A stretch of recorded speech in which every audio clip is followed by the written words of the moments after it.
wabarakatuh. Saya Muhammad Satria Sebayang. Nah, kali ini kita akan ngebahas mengenai transformational leader. Menurut teman-teman, susah nggak sih menjadi seorang leader? Kalau menurut saya, untuk menjadi leader itu sebenarnya nggak susah. Karena pada hakikatnya, setiap kita itu adalah seorang pemimpin dan setiap pemimpin akan dimintai pertanggungjawaban. Tapi yang menjadi tantangan adalah, yang menjadi kesulitan adalah bagaimana kita menjadi seorang pemimpin yang transformasional, menjadi transformational leader. Itu tantangannya. Nah, ketika kita ditanya, siapa sih pemimpin transformasional menurut kita? Pasti akan ada banyak jawaban. Akan ada banyak tokoh dan figur yang menurut kita sesuai dengan kriteria transformational leader. Tapi untuk saya pribadi, ketika saya ditanya, siapa sih menurut Anda pemimpin yang transformasional? Hal pertama yang muncul di benak saya ialah Bapak Ignatius Jonan.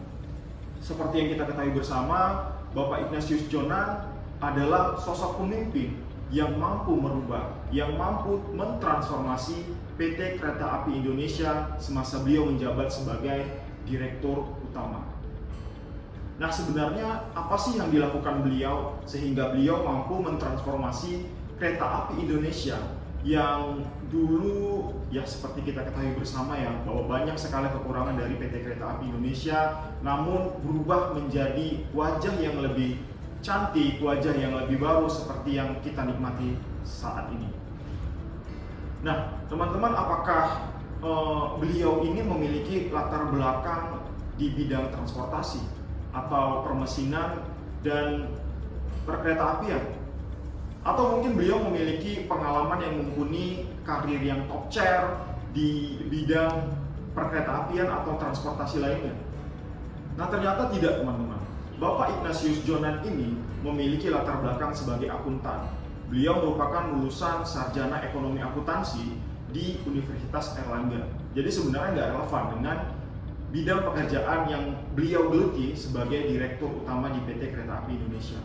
Kemudian beliau, kalau kita lihat juga dari perjalanan karirnya, beliau ini lebih banyak menghabiskan waktu sebagai bergelut di bidang finansial atau keuangan gitu. Jadi sebenarnya tidak spesifik juga kalau kita kaitkan pengalaman atau karir beliau bekerja dengan bidang pekerjaan beliau menjadi seorang Direktur Utama di PT Kereta Api Indonesia.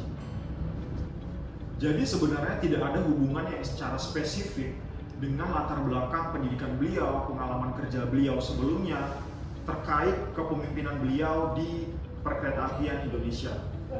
Nah, kemudian apa sih yang dilakukan beliau sehingga beliau mampu mentransformasi Perkeretaapian Indonesia menjadi lebih baik seperti saat ini? Ada 3 poin penting yang disampaikan oleh beliau ketika beliau mentransformasi Kereta Api Indonesia. Yang pertama adalah beliau merubah sistem penggajian yang ada di kereta api. Jadi beliau berpikir atau berorientasi bahwa gaji karyawan operasional yang ada di lapangan itu harus lebih baik, harus lebih diperhatikan lagi seperti itu.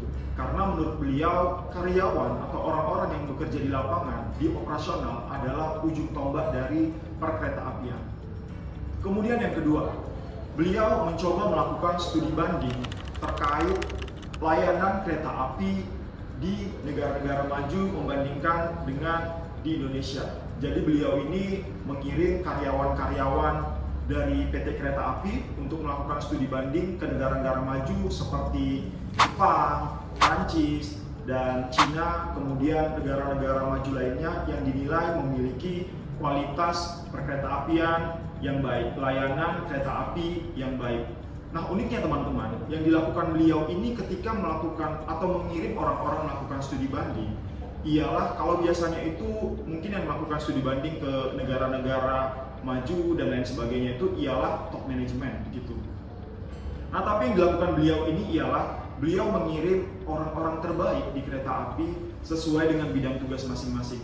Jadi dengan level paling bawah pun seperti juru langsir, kemudian penjaga palang kereta api, kepala stasiun, dan lain-lain hingga top manajemen itu dikirim ke negara-negara maju tersebut untuk belajar melakukan studi banding seperti itu. Jadi semua lini itu tercukupi semua lini itu mengetahui peran dan tugasnya masing-masing dari apa yang mereka pelajari di luar negeri.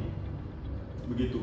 Nah, kemudian yang ketiga yang tidak kalah penting dilakukan oleh beliau dalam mentransformasi perkereta apian Indonesia ialah untuk promosi jabatan, untuk menduduki jabatan tertentu, untuk naik ke jabatan tertentu, itu hanya satu faktor yang menjadi patokan beliau, yaitu performance. Nah, ketika kinerjanya baik, ketika prestasinya baik, maka itu akan menjadi prioritas untuk menduduki suatu jabatan tertentu, untuk dipromosikan menjadi jabatan yang lebih tinggi.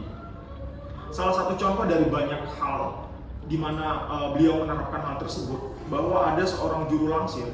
Nah, juru langsir ini adalah salah satu jabatan yang paling rendah di kereta api. Nah, karena si juru langsir ini memiliki kemampuan, pengetahuan yang baik, sehingga akhirnya beliau memiliki kinerja yang baik. Pada akhirnya si juru langsir ini bisa menjadi salah satu direktur operasional di anak perusahaan PT Kereta Api Indonesia. Jadi beliau memang benar-benar berkomitmen ya, benar-benar konsisten terhadap apa yang diprogramkan oleh beliau. Nah, setelah kita mengetahui apa sih yang dilakukan Pak Ignatius Jonan ini dalam mentransformasi kereta api Indonesia, kemudian pertanyaan selanjutnya, bagaimana beliau melakukan hal-hal tersebut? Tentunya pastinya akan ada banyak tantangan ya teman-teman, dan pastinya tidak akan mudah, apalagi dengan kereta api ini adalah instansi milik pemerintah ya, BUMN, pastinya akan ada banyak tantangan, akan ada banyak kepentingan. Namun poin penting yang dijalankan oleh beliau adalah beliau selalu memiliki semangat dan kerja keras. Kemudian beliau menerapkan di dalam kepemimpinannya itu ialah memberi contoh, leading by example. Nah, beliau itu selalu datang tepat waktu, kemudian ikut berbaur dengan karyawan-karyawan, ikut makan bersama dengan karyawan. Beliau juga ketika jadwal piket, seorang direktur utama ya, di hari Sabtu dan Minggu beliau juga ikut. Kalau ada jadwal piket Pak Ignatius Jonan di hari Sabtu Minggu, beliau ikut. Seperti itu. Nah, itu yang membuat semakin orang-orang itu percaya, orang-orang itu semakin memiliki ikatan yang lebih kepada Pak Ignatius Jonan ini. Itu beberapa hal yang menurut beliau adalah poin penting dalam melakukan transformasi yang ada di kereta api Indonesia. Kemudian salah satu ya quote atau kalimat yang inspiratif menurut saya dari beliau ialah ketika memimpin, beliau menyampaikan bahwa leader has to be seen. Menjadi pemimpin harus dapat terlihat. Terlihat dalam arti di sini adalah kita mampu hadir bersama-sama di tengah tim yang kita pimpin, memberikan solusi, mendengar keluh kesah mereka, sehingga itu tadi dapat meningkatkan ikatan kita kepada karyawan kita, dapat mengetahui apa keluh kesah mereka, sehingga kita mampu memberikan solusi terbaik atas apa permasalahan-permasalahan yang ada. Sehingga dari Pak Ignatius Jonan kita dapat belajar bahwa menjadi seorang pemimpin yang baik, menjadi seorang leadership transformasional itu yang nggak mesti memiliki latar belakang pendidikan yang relevan dengan bidang pekerjaan yang kita geluti, nggak mesti memiliki latar belakang pengalaman pekerjaan yang spesifik dengan bidang pekerjaan yang kita geluti, nggak mesti memiliki latar belakang bidang pekerjaan atau karir yang sesuai dengan bidang pekerjaan yang akan kita geluti. Tapi kalau memang kita memiliki latar belakang yang baik di bidang pendidikan yang pekerjaan yang akan kita geluti, kemudian juga memiliki latar belakang pekerjaan yang relevan dengan bidang pekerjaan yang akan kita geluti, itu juga akan mendukung ya tentunya teman-teman. Tapi di sini hal tersebut berarti tidak akan menjadi kendala ketika kita memimpin sebuah organisasi. Kemudian juga yang kita dapat pelajari dari Bapak Ignatius Jonan ini, bahwa ya itu tadi quote yang beliau sampaikan bahwa leader has to be seen. So teman-teman, mari kita berbenah diri untuk menjadi seorang pemimpin yang baik, seorang pemimpin yang transformasional, belajar dari Bapak Ignatius Jonan. Mulai aja dari hal kecil, yang mulai dari diri sendiri, teman-teman, keluarga, dan sebagainya, hingga kecakupan yang lebih luas lagi. Saya Muhammad Satria Sebayang, see you!